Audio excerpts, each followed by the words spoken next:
Shalom, brother Quatazala, come back at you again with another false doctrine cut, right? And this cut, we're going into the star of Moloch, the star of Remphan. We're going to cut that up through the spirit part of Yahweh Bashim Shai. Is it unlawful or is it sin to wear what we deem as the lily, the pomegranate, the shield, the snowflake, the honeycomb, the reoccurring image that the Most High God approves of, right? Is it a sin to wear such thing? We're going to find out, right? So this is the book of Acts. First and foremost, to give all honor and glory to Yahweh Bashim Shai, right? This is the book of Acts chapter 7 and verse 40. Saying unto Aaron, make us gods to go before us, for as for Moses, which brought us out of the land of Egypt, we won't not what is become of him, right? We don't know what happened to Moses, because Moses was up in the mountain, right? He was up in Mount Sinai dealing with the Most High God, right? Verse 41. And they made a calf in those days and offered sacrifice unto the idol and rejoiced in the works of their own hands. Then the Most High turned and gave them up to worship the host of heaven, as it is written in the book of the prophets. O ye house of Israel, have ye offered to me slain beasts and sacrifices by the space of 40 years in the wilderness? Yeah, ye took up the tabernacle of Moloch and the star of your god Remphan, figures which ye made to worship them, and I will carry you away beyond Babylon. Okay, so people see that word star of your god Remphan, they be like, oh, the star, it gotta be talking about what they deem as the seal of Solomon or the star of David. It gotta be talking about that, right? Let's find out, okay? Because when you come into the scriptures, you gotta know that Hebrew and you gotta know that Greek.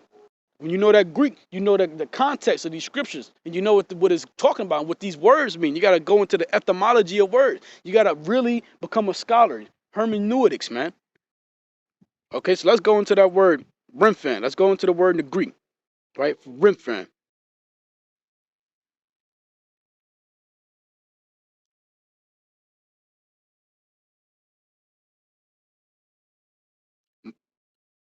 Right, fine. That is the word. That is the word for Remphan in the Greek. Okay, now let's see what it means.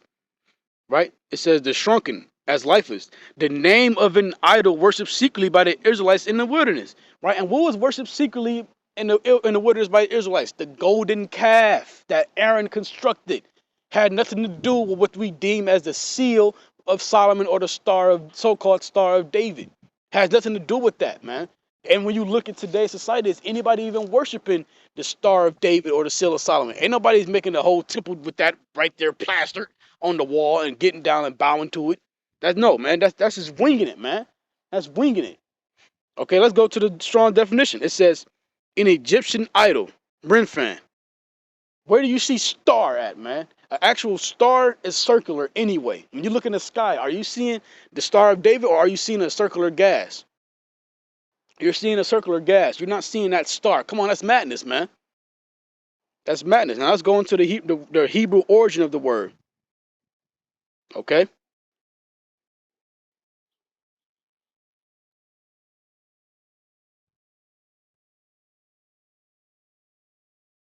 Right? Kiyun. That is the name, or that is where the word Remphan derives from, right? It says Kiyun, an image or pillar, right? An image or pillar. And we know a pillar looks nothing like what we deem as the seal or the star of David.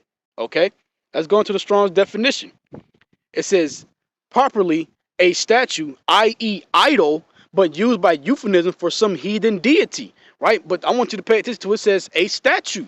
Where have you seen a statue of the so-called Star of David and Israelites giving reference to it? Where have you seen that? Where is that constructed? Where is the temple where there's a seal of David or the seal of Solomon plastered on the walls where you go and worship before it and you calling and praying to that star or so-called star saying, oh, seal of David, please bring me blessings? Where have you seen that temple? It don't exist. And it comes from brothers being unlearned, man. Okay? So this is for you sincere brothers and sisters who actually want to know the truth. Okay? You can't be a regurgitator and lean on being tossed to and fro with every window of doctrine, man. Okay, let's see what the definition. Okay, it's probably a statue of the Assyrian Babylonian god of the planet Saturn and used to symbolize Israelite apostasy. Okay, so probably a statue. It didn't say probably a star statue. Didn't say a star at all because a star is a circular. The scriptures, everyone in the Bible understood that stars are circular. Okay, it never was what we deemed as the Star of David, the Seal of Solomon, the pomegranate, the lily, the honeycomb, the snowflake. We never associated that with being a actual star. It always was what the Bible said it was, a lily, a pomegranate. Okay, it goes back to the Levitical priests that they actually put pomegranate fruit on their clothes. Because why would you walk around with rotten fruit on your clothing? Okay, you got to be spiritual. Okay, but a lot of you brothers are not spiritual because the Most High didn't choose you to get that understanding. Okay, we're gonna close out with this one because this is the basis of the topics in Israel. That's false doctrine that's being put out there. Brothers getting on brothers for having that. You got that star Remphan on. Brother, you're unlearned. You ain't got to respond to that, brother. You just say, hey, brother, Amos 3 and 7. Make him go do his homework, right? It's the book of Amos chapter 3 and verse 7, and it reads thus. Salakia. Surely Yahweh will do nothing, but he revealeth his secret unto his servants the prophets. Not everybody's a prophet. Somebody got to play the role of the Pharisee. Somebody got to play the role of the wicked Israelite. Somebody got to play the role of the scribe. Somebody got to play the role of the reader, the student, right?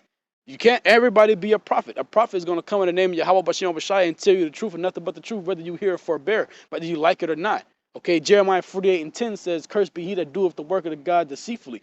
Dealing the work of God deceitfully is trimming your word for a filthy lucre's sake, trying to be somebody's favorite, trying to get some views, some likes, and want to get some followers, right? Try to make followers out of men. The Most High God not dealing with that. No, the prophets, they didn't speak nicely. They were very authoritative. They didn't do what you deemed as what a prophet would do. They didn't establish their own righteousness. They submitted to the Most High God. Okay, the prophets really got on people, man. They yelled, they cussed people out. Nehemiah was putting hands on people. Okay?